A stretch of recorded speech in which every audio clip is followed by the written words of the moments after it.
Oi, eu sou a Cristiane e você chegou no Entre Provas e Amores, o canal onde as histórias são reais e talvez um dia você se veja em alguma delas. Antes de começar, me fala onde você tá agora. Tá deitado com o celular em cima da cara? Sentado na varanda fingindo que vai fazer alguma coisa? Com o fone nos dois ouvidos para não ouvir ninguém em casa?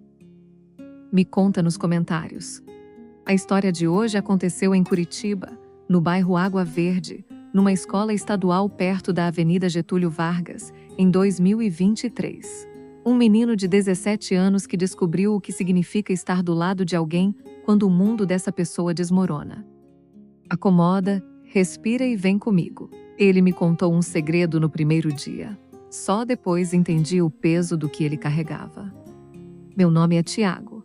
Tenho 17 anos e essa história começa num dia de segunda-feira que eu queria muito ter ficado em casa.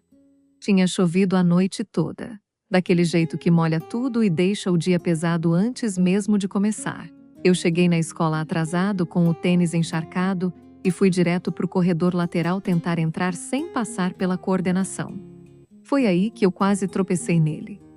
Ele estava sentado no chão, encostado na parede do lado de fora da sala, com a mochila no colo e a cabeça baixa. Tipo quem não quer ser visto. Levantei o olhar e percebi que eu não conhecia esse menino. Novo na escola, provavelmente. Tinha aquele jeito de quem ainda não sabe onde se encaixar. Perguntei se ele estava bem. Ele demorou uns 2 segundos antes de responder. Quando respondeu foi só um aceno de cabeça que queria dizer que sim, mas na verdade queria dizer que não. Me sentei do lado. Não sei porquê. Devia ter entrado na sala e pronto. Mas não entrei. A gente ficou ali uns 5 minutos sem falar. Então ele disse, olhando para o chão, que o nome dele era Gabriel, que tinha acabado de transferir, que a escola anterior tinha sido um inferno e ele esperava que essa fosse diferente. Eu disse que às vezes era, às vezes não era. Ele deu uma risada pequena, do tipo que sai antes de você decidir se quer rir ou não. Daí em diante a gente foi se falando. Não foi aquela amizade que explode de um dia para o outro. Foi devagar. Ele aparecia no intervalo, ficava ali no banco do pátio que fica embaixo da amendoeira, aquele canto que quase ninguém usa, porque fica longe da cantina. Eu passei a aparecer também. A gente ia conversando sobre nada séries, música, matéria que o professor tinha errado no quadro, aquelas conversas que não pesam, mas que você lembra depois. Com o tempo eu percebi que o Gabriel era do tipo que observava tudo. Ficava quieto, mas não perdia nada. Sabia o nome de todo mundo antes de qualquer um falar com ele. Sabia que a professora de história chegava sempre atrasada nas terças. Sabia que a cantina vendia açaí só nas quintas e que a fila dobrava de tamanho por causa disso. Eu perguntei uma vez como ele sabia tantas coisas, sem parecer que prestava atenção em nada. Ele falou que quando você cresce num ambiente onde precisa ficar de olho em tudo, isso vira automático. Eu não entendi direito na hora, mas deixei passar. Faz uns 3 meses que a gente se conhecia quando aconteceu. Era uma sexta-feira. A gente estava saindo da aula de educação física, aquela última do dia que todo mundo já tá sem paciência. Eu fui pegar a mochila no armário e quando voltei o Gabriel não estava mais no corredor. Procurei no pátio, no banheiro, na cantina. Achei ele lá fora, no cantinho do muro dos fundos, que fica num ponto cego das câmeras. Todo mundo na escola sabe que aquele canto existe. Poucos sabem para que serve de verdade. Naquele dia eu descobri que o Gabriel usava aquele canto para chorar sem ninguém ver. Ele nem tentou disfarçar quando me viu chegar. Só limpou o rosto com a manga da camiseta e ficou me olhando como se esperasse que eu fosse embora. Eu não fui. Sentei no chão do mesmo jeito que ele estava sentado e fiquei esperando. Não perguntei nada. Só fiquei. Demorou um pouco. Então ele falou. Falou que o pai tinha sido internado de novo, que era a 3ª vez naquele ano, que a mãe trabalhava 2 turnos para cobrir as contas do hospital e que ele ficava com o irmão mais novo todas as noites sozinho em casa, que às vezes o irmão chorava pedindo pelo pai e ele não sabia o que falar, porque ele mesmo não sabia como segurar aquilo dentro dele. Falou tudo isso olhando para o chão, sem dramaturgia, sem pedir nada, só contando como quem finalmente acha um lugar para colocar um peso que estava carregando faz tempo. Eu fiquei quieto enquanto ele falava. Quando ele terminou, eu disse só uma coisa: que estava bem ele ter contado. Depois daquele dia, a gente não falou mais sobre o pai dele por um tempo. Não porque tinha sido pesado demais, mas porque não precisava. Aquilo tinha ficado entre a gente do jeito que fica, sem precisar de mais palavra. A escola continuou sendo escola. Prova de matemática que ninguém estudou, trabalho de história que o grupo todo deixou para a última hora. Aquela confusão clássica do campeonato interclasse que todo ano termina com alguém de mau humor. O Gabriel foi se soltando aos poucos. Fez amizade com a Letícia da sala do lado, que era do tipo que adota todo mundo que parece perdido. Começou a aparecer nas rodas de conversa do corredor. Ria mais. Tinha dias que eu olhava para ele e mal lembrava daquele menino sentado no chão na chuva de segunda-feira. Mas eu lembrava do que ele tinha me contado.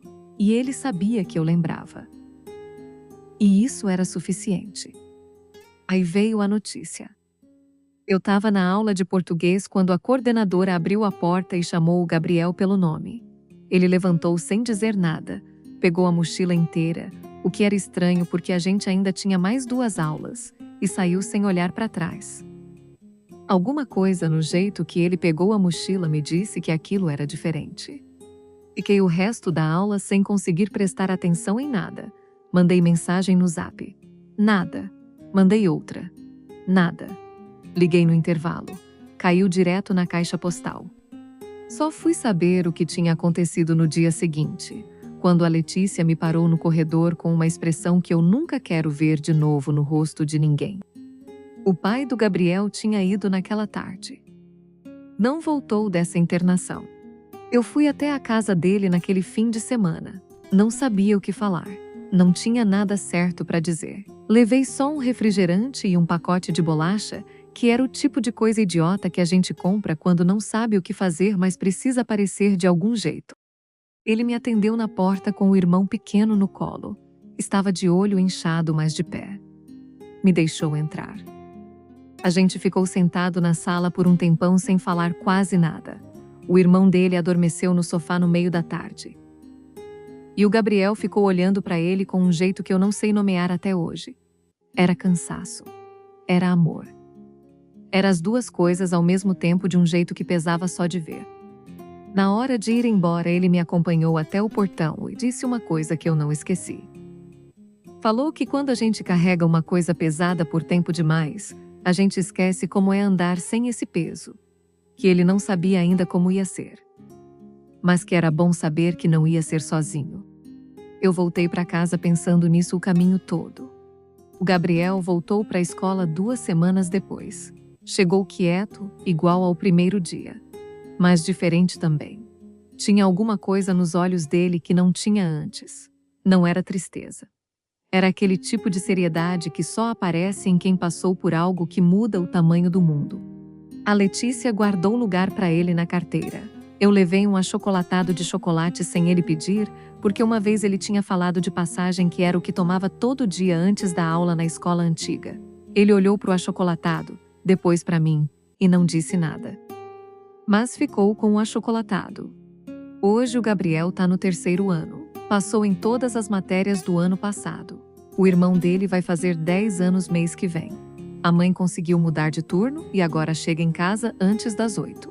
A vida não voltou a ser o que era antes. Mas seguiu. Do jeito que a vida faz quando não tem outra opção. E eu ainda guardo aquele segredo que ele me contou sentado no chão naquele dia de chuva. Não porque me pediram, mas porque tem coisas que a gente guarda não por obrigação, e sim porque entende o quanto pesaram para quem precisou carregar. E aí, você já esteve do lado de alguém num momento assim? Ou já precisou de alguém e essa pessoa apareceu sem você pedir? Me conta nos comentários se você se sentir à vontade. Aqui não tem julgamento não. E se essa história te tocou de alguma forma, segue o canal. Toda semana tem uma história nova te esperando aqui. Até a próxima! Eu sou a Cristiane